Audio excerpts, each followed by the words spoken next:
একজন প্রবাসী, একজন বিদেশি বলতে পারবে না, আপনি জিজ্ঞাসা করেন সে তার পরিবারকে শেষ পর্যন্ত খুশি করতে পারছে। মানে একজন একজন একজন রাক্ষস, অতৃপ্ত অতৃপ্ত। এইবারও তো আমি সৌদি আরব হজের সময় কত প্রবাসী দেখলাম, বিভিন্ন প্রবাসীদের কাছে গিয়ে গিয়ে বয়ান করছে ওদের রোমে রোমে।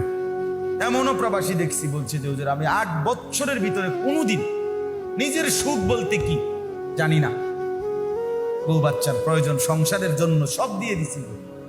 এক ছেলে বলছে হুজুর আমি এই 8 বছরের ভিতরে কোনোদিন একজন ভালো ডাক্তার দেখাইনি, কোনোদিন দেখাইনি।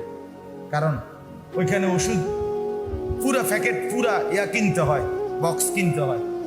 ওষুধ যদি ডাক্তার দেখাইয়া ওষুধ টষুধ লইতে 15-20 হাজার টাকা